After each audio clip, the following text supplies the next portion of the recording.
Hi there, I'm Adele, and this Christmas, my parents told me something no child ever wants to hear. They said, "We love your friend's sister's kid more than yours."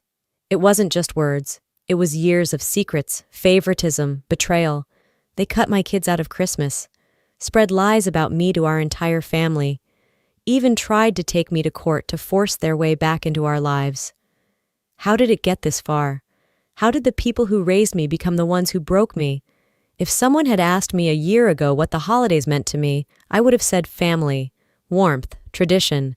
That's what I believed, until last fall, when my parents finally showed me where I really stood. It was a chilly Saturday afternoon in late October. Grant was helping Finn button up his little coat, while Maisie spun around the living room in her new dress. I watched them from the kitchen, sipping coffee, trying to shake off the heaviness in my chest. We were heading to my niece Leona's 8th birthday party at my parents' house. I told myself, like I always did, that maybe this year things would be different. That maybe they wouldn't make it so obvious who their favorite was. The party looked the same as every year. My mother's spotless living room, pumpkin-scented candles burning, and Martha and Gerald, my parents, floating around like royalty. Sabrina and Victor, my sister and brother-in-law, greeted us like nothing had ever happened. Like the years of subtle slights didn't exist. But it all unraveled when the gift opening started. My mother clapped her hands dramatically as Leona tore into the shiny wrapping paper. "Oh, look at that, an iPad, because she's such a good girl, so well-behaved and mature." Gerald chuckled, adding loudly enough for the whole room. "Not every kid knows how to act like Leona." I felt Maisie shrink beside me, her little fingers tightening around mine. Finn's smile faded as he stared at the stack of presents that would never belong to him. My parents' smiles never once turned our way. Later that night, after the kids were asleep, I tried to shake it off. Maybe I was overreacting. Maybe I was too sensitive. Then, 3 days later, while I was prepping lesson plans at the kitchen table, my phone buzzed with a text from my mom. "We're keeping Christmas small this year. Just adults, and Leona." I reread it twice, thinking I misunderstood. But there it was, clear as day. My kids weren't welcome.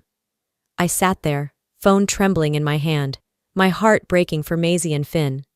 They finally said it out loud. I stared at that text message, my heart breaking for my kids.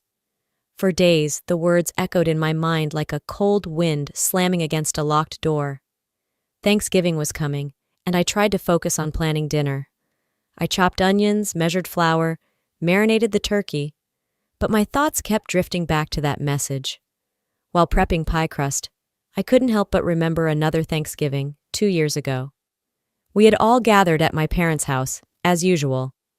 That year, I had convinced myself to brush off the small comments, the subtle digs, but it had hit harder than I expected. Leona had walked in carrying a brand new iPad, a bow still taped to the box. Everyone had clapped and cheered like she'd won a Nobel Prize. My mom had said, loud enough for the whole room, "Well, she's responsible enough for something like this. That's why we wanted to give her something special." Maisie had sat quietly next to me, holding a small plastic jewelry set my parents had handed her earlier, like an afterthought. Finn had tugged at my sleeve, asking why Leona got the cool toy and not him. I'd smiled and said, "Maybe next year, buddy." But inside I felt something fracture. This year I wanted to protect them from that kind of hurt, but I couldn't stop it. The night before Thanksgiving, as I laid out plates and folded napkins, Maisie came into the kitchen holding a paper from school. "Mom, the holiday recital is tomorrow. Can Grandma and Grandpa come?" I swallowed hard and forced a smile. "We'll see." The next day, I scanned the auditorium during Maisie's performance. Every time she glanced into the crowd, I knew who she was looking for. After the show, while I helped her out of her costume, I checked my phone. A message from Sabrina blinked on the screen. "Leona won her school's award today. Mom and Dad went to watch. So proud." Maisie tugged at my arm. "Did Grandma and Grandpa see me sing?" I smiled tightly. "They couldn't make it, sweetie." That night, after tucking the kids in, I sat in the car outside my parents' house. I stared at their front porch, the lights glowing warm and inviting, like nothing was wrong. I gripped the steering wheel, my chest burning. I knew then something had to change. I knew then something had to change. But knowing didn't make it easier. A few days after Maisie's recital, I found myself unable to sleep. I sat at the kitchen table, long after everyone else had gone to bed, staring at the dark window, wondering how long I'd been pretending not to see the truth. My parents had always favored Sabrina's family, but lately, it felt like more than favoritism. It felt calculated. I couldn't shake the feeling that there was something bigger beneath their smiles. That night, on impulse, I dug out an old folder from the cabinet, a folder I hadn't touched in years, filled with bank statements and email printouts. Back when Dad had heart surgery, I used to send money every month to help them out. I'd forgotten how much I'd given. I flipped through the pages until one envelope caught my eye. It wasn't something I remembered receiving. A letter from a bank I didn't even use. My name printed on the front. I opened it, curiosity turning to confusion. It was an account summary listing me as the authorized custodian of a college fund. For Leona. I stared at the paper, my heart pounding. It wasn't just that my name was there. It was the dates. The initial deposit lined up with the year I started sending money to help them. I picked up the phone and called the bank's number. My voice shook as I verified my identity, asked for details. The woman on the other end confirmed it. Yes, the fund was for Leona. Yes, the initial money had come from an account matching my old transfers. I hung up, my hands numb. They hadn't just favored Sabrina's child. They had used me to do it, without ever telling me. The next morning, I sat across from Grant at breakfast, barely touching my coffee. They used my money, I said quietly, to build a future for Leona, and they put it in my name so it wouldn't look suspicious. Grant frowned. You're sure? I slid the letter across the table. Positive. He shook his head, the same disbelief I felt written across his face. That's not family, Adele. That's manipulation. Later that evening, after the kids were asleep, I grabbed my keys and drove. I didn't tell Grant where I was going. When I pulled up outside my parents' house, I sat there for a moment, staring at the glow from the porch light, my heart thudding against my ribs. I wasn't going to let them keep hurting my family. I wasn't going to let them keep hurting my family. But cutting them off, walking away from my own parents, wasn't something I could do overnight. In the weeks that followed, I avoided their calls. When their names popped up on my phone, I silenced it without hesitation. Grant noticed the distance I'd created, but he didn't push. He knew better than anyone how much this was eating at me. December crept in, cold and unforgiving. The nights grew longer, the days shorter. I threw myself into work, holiday crafts with my students, baking cookies with Maisie and Finn, wrapping gifts under the soft glow of our own Christmas tree. I told myself this was enough, that we were enough. One night, after tucking the kids into bed, I curled up on the couch, scrolling aimlessly through my phone. My thumb froze when I saw it. A post from my mother. A picture of her living room, decked out in lights and garlands, Leona smiling wide in the center, Sabrina and Victor flanking her. My parents stood behind them, arms draped around Sabrina's shoulders. The caption read, "So blessed to celebrate Christmas early with our beautiful family. Grateful beyond words for our precious Leona." I reread it twice. No mention of me, no mention of Maisie or Finn, no sign we had ever existed. Scrolling through, the comments felt like pressing on a bruise. "Beautiful family," one aunt wrote. "Leona is growing up so well. You're so lucky," said another. I sat there, staring at the screen, my chest tightening like a vice. It wasn't just the post. It was the message behind it. My parents weren't hiding it anymore. They were rewriting the narrative, making it clear who counted in their version of family. I closed the app and set the phone down, my hands trembling. The next morning, I didn't mention the post to Grant. Instead, I made breakfast, packed the kids' lunches, and went about my day like nothing had shifted, like the ground hadn't cracked beneath me. But that night, as the kids colored by the fireplace and Grant read over work emails, I sat quietly beneath the twinkling lights of our tree, staring at the ornaments Maisie and Finn had made. I realized then that I'd spent years trying to earn a place at a table that was never meant for me, and I was done. The next call I got wasn't from my parents.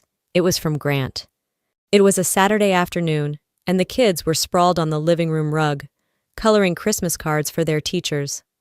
I was in the kitchen, sifting flour for another batch of cookies, trying to cling to the quiet happiness inside these four walls.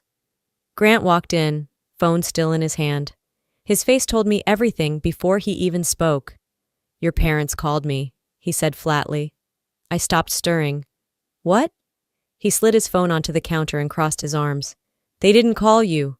They called me." The silence between us stretched until he finally added, "They asked if I'd bring Maisie and Finn to Christmas dinner, without you." The bowl in my hands nearly slipped. "They told me," Grant continued, voice tight, "that you're being dramatic, that the kids shouldn't have to miss out just because you're upset." I felt the familiar knot twist in my stomach, a mix of rage, disbelief, and something colder. I set the bowl down gently, afraid of what I might do if I didn't. "So now I'm the problem," I muttered. Grant shook his head. "They said they didn't want to punish the children for your choices, as if you're the villain in this." I looked past him, at Maisie and Finn giggling over glitter pens, completely unaware they were being used as pawns. I took a breath, grounding myself. "This isn't about the kids," I said quietly. "It's about control. They want to decide who's worthy of being family." Grant nodded. "What do you want me to do?" I didn't hesitate. "Nothing. I'll handle it." That night, after the kids had gone to bed and the house had settled into its usual quiet, I sat on the edge of our bed, phone in hand. I typed out the message slowly, carefully. "If you ever go behind my back again, there won't be a next time. You've crossed the line." I stared at the words before hitting send. Afterward, I sat by the window, watching the snowfall, the world outside soft and still. I knew this wasn't over. I knew they'd never stop, not until I stopped them. But I had no idea how far they were willing to go. For a brief moment, after I'd sent that message, I believed maybe they'd finally heard me. The house was calm, quiet. Christmas was only days away, and I poured myself into the small, safe joys, baking sugar cookies with Maisie, helping Finn hang glittery stars on our tree. It almost felt like peace. Until the letter arrived. It was the afternoon of December 21st. I found the envelope in our mailbox, official looking, stiff. My name typed neatly on the front. I opened it at the kitchen counter, thinking it was another Christmas card. Instead, it was a formal letter from a law firm, a demand notice. My parents, Martha and Gerald, were requesting reimbursement for 38 years of financial support, housing, and caregiving services. They had calculated the cost of raising me, down to groceries, medical bills, and emotional labor. The sum at the bottom made me dizzy. $76,000.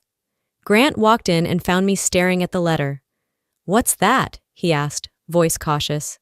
I handed it to him without a word. His jaw tightened as he read. "They're billing you for being their daughter?" I nodded, the weight of humiliation heavy in my chest. "Merry Christmas, right?" That night, as I tried to shake the sting of it, my phone rang. Aunt Claire's name flashed on the screen. I answered, already bracing myself. "Adele," she began sharply, "what on earth is going on? Your parents told the family you're cutting them off, suing them, trying to destroy them. I can't believe you treat your own mother and father like this." I gripped the phone tighter. "That's not what's happening, Aunt Claire." "Well, they say you've turned your back on family, that you're ungrateful after everything they've done." After I hung up, I checked social media. My parents' friends, distant cousins, all posting vague, passive-aggressive quotes about selfish children and family betrayal. The narrative had been rewritten again, and this time, I was the villain. I sat at the dining table that night, every message, every cruel comment weighing on me like stones. Then I opened my laptop. I gathered everything, every text, every email, the demand letter, screenshots of their social media posts. I created a file, and I drafted one final message. "If you keep attacking me, I will show everyone the truth. This is your last chance." My hands trembled as I hit send, but Christmas Eve would show me they had no intention of stopping.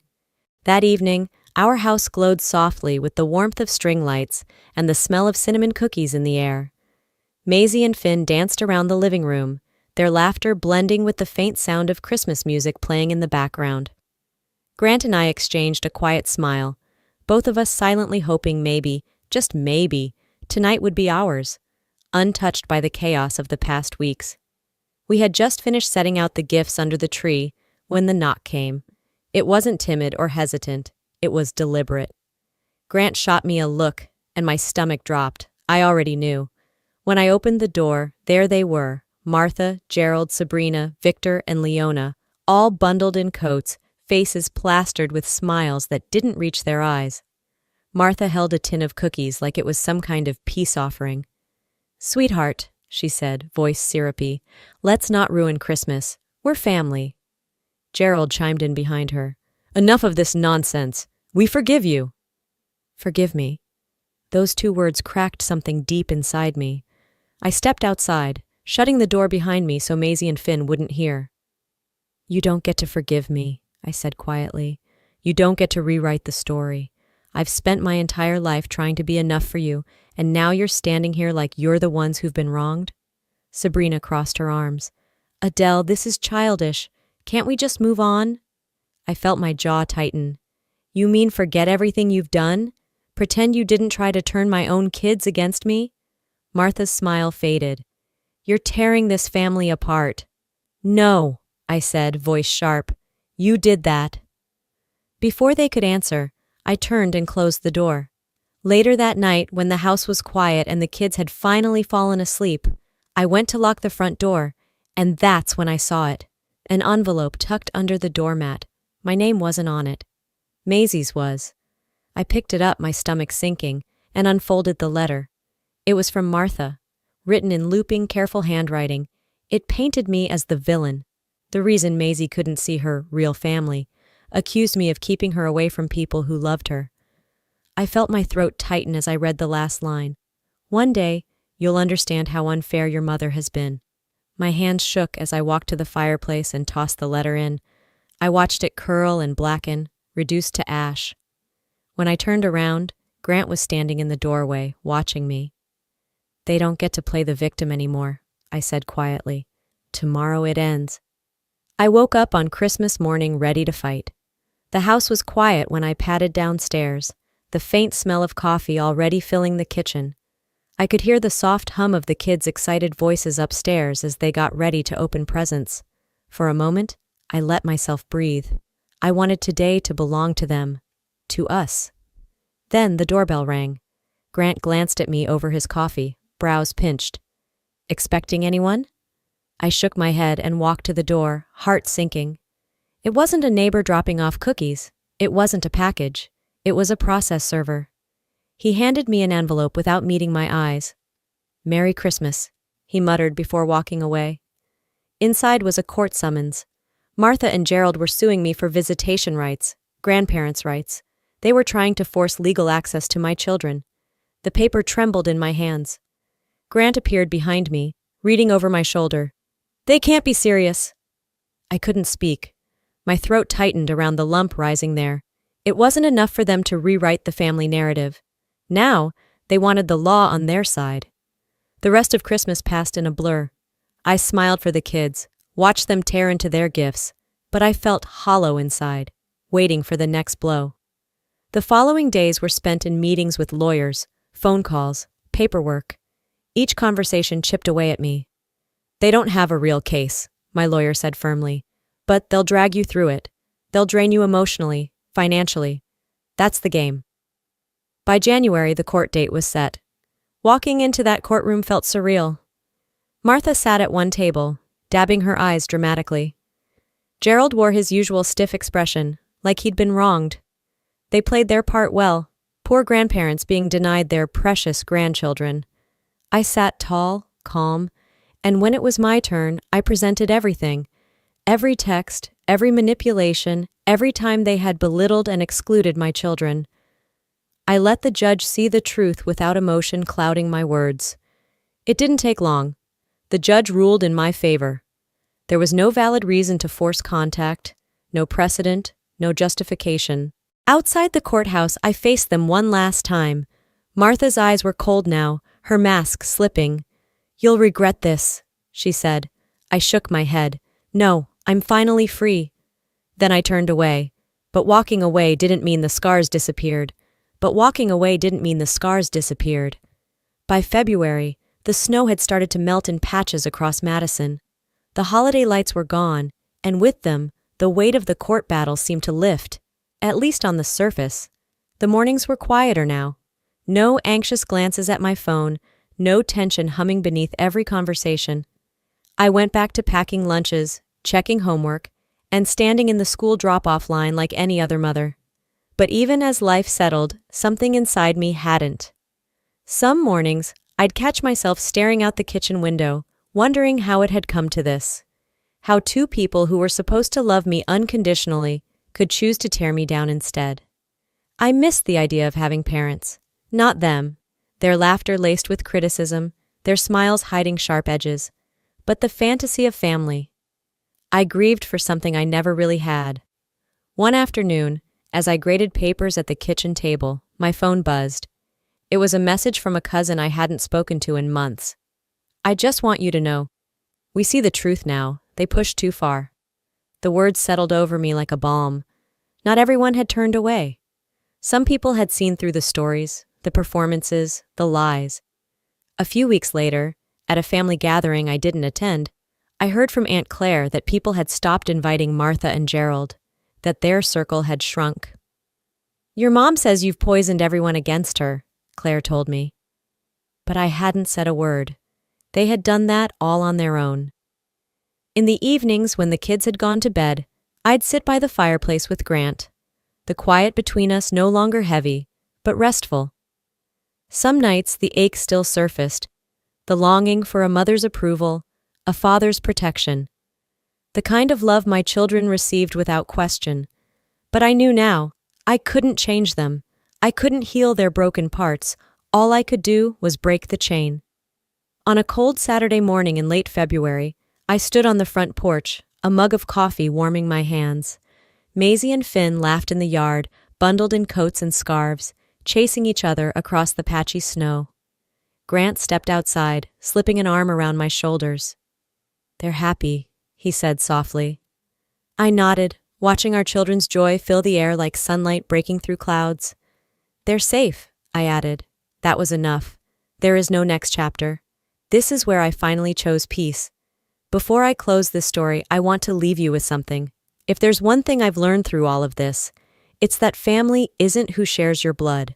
Family is who shows up, who loves without conditions, who protects your peace instead of destroying it. Sometimes, the people who are supposed to love us the most are the very ones who hurt us the deepest. And when that happens, we're faced with an impossible choice.